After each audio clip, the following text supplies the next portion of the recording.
Kunhegyesen is elsodorta a rendszerváltás a kis- és nagyüzemeket.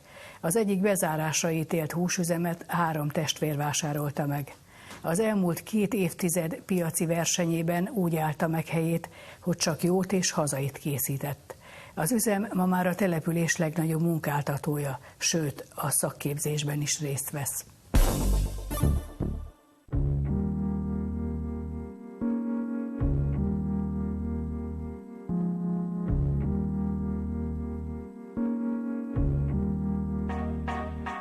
A feldolgozástól a végtermékig, mindez egy helyen, a kunhegyesi húsüzemben.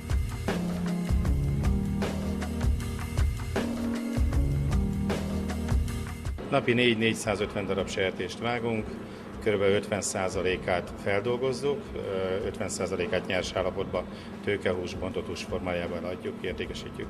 Honnan érkezik a sertés?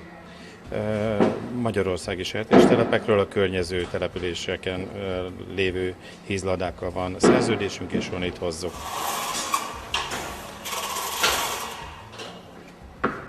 Hány kilós comb lehet ez? Hát ez egy olyan 3-4 kiló, vagy 4-5 kiló közötti.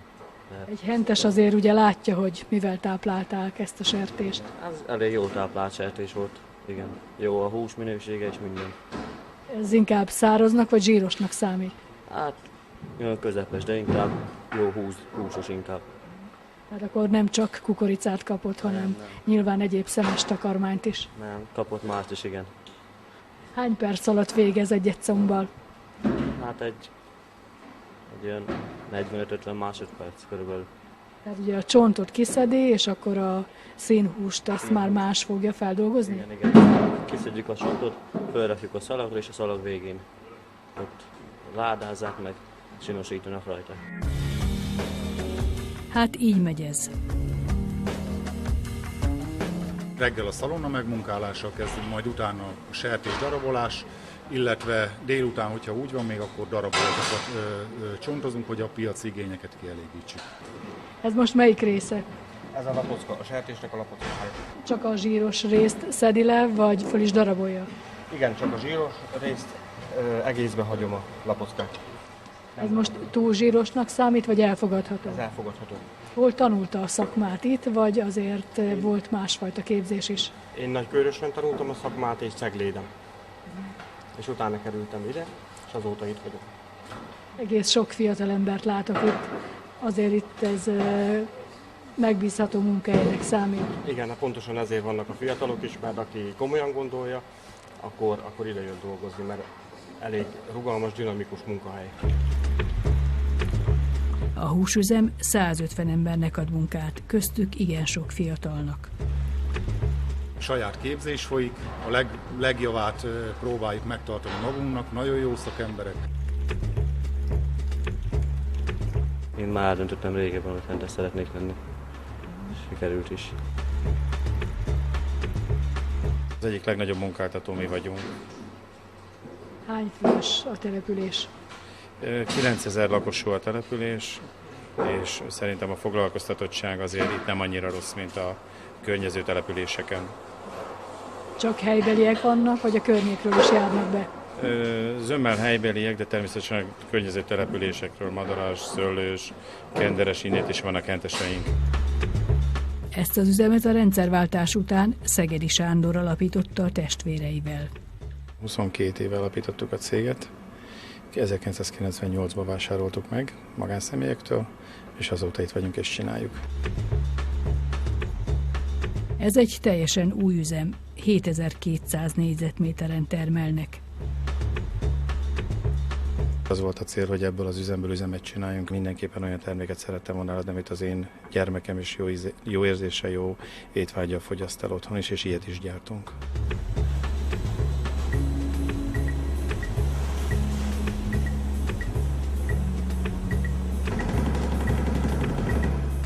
Elárulhatja, hogy milyen fűszerek vannak a disznósajtban? Hát a tradicionális fűszereket, igen, ez a disznósajtnak a fűszere a csemege paprika, az erős paprika, a bors, a fokhagyma, a többi összetevőről sajnos nem nyilatkozhatok. Szóval ez az üzleti titok? Hát mondhatjuk annak is, titkos összetevők inkább. Naponta készítenek disznósajtot, vagy ez inkább időszakos? Ez szezonális termék, de ilyenkor naponta készítünk disznósajtot, igen. Igaziból ez télen és karácsony táján keresik az emberek, vagy ez már nem így van? Hát ősztől tavaszig szezonális termék, nyáron elvétre.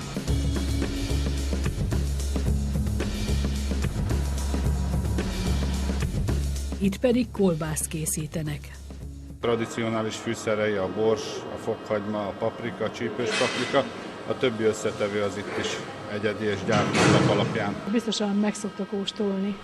Hát előkóstoljuk, igen, és akkor a készterméket azt folyamatosan ellenőrizzük, jobban mondva a félkésztermékeket, és akkor döntjük el, hogy mikor vágás érett egy termék, és akkor kerülhet ki a piacra. Az elkészült kolbász a füstölőbe kerül. Milyen fával füstölnek? Kemény fával, tölgyfával. Ez előírás? Igen, nálunk ez az előírás. Esetleg ha bükkfa van, akkor azzal pótoljuk. És mitől jó ez a fa? Szép szint ad neki, gyönyörű szép a füstje, illata, íze. A sózást ebben a hűtőkamrában végzik. A sonka konyhasóban pácolódik úgy 4-5 hétig. A pácolás után a parasztsonkát füstölik, legalább 1 hétig, de ennek hosszabb az érlelési ideje is. A sózás ide általában 1 hónap, 5 hét, és utána 5-7 napig füstöljük, hideg füstöl. Aztán jön az érlelés, ez a leghosszabb idő, és talán a legszebb része a munkának. Végre meg lehet kóstolni a kolbászt vagy a szalámit, és el lehet dönteni, hogy kell-e még érlelni, vagy kész a termék. Szép piros, egészen szikkatnak tűnik. Igen, ennek ez a lényeg, ennek 30% víz eldobása után kerül csak a piacra, hamarabb nem adjuk ki, tehát mindig törekszünk arra, hogy egyforma minőséggel tudjuk kiszolgálni a vásárlóinkat. Tulajdonképpen az ízekért ön felel. Az ízek én felel, illetve a kollégám az Arnold, mi ketten alakítjuk ki az ízeket. Számolta már, hogy évente hány tonna szalámit és egyéb hústerméket forgalmaz?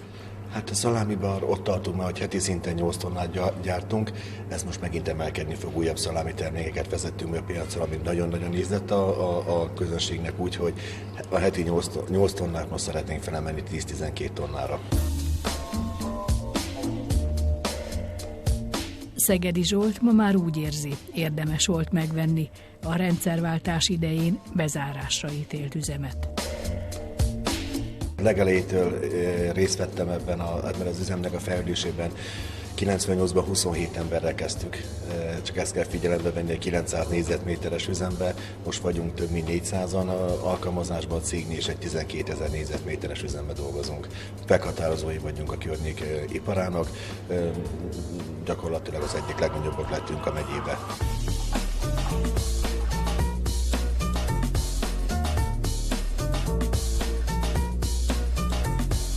Nem terveztünk ilyen nagy üzemet, tehát mi is, amikor elkezdtük, tényleg az volt, hogy a nagy családnak, én egy nagy családnak vagyok a egyik tagja. Mennyire nagy család? 9-en voltunk testvérek, tehát nagyon nagy család. Most vagyunk 30 páran a unokákkal, mindenkivel együtt.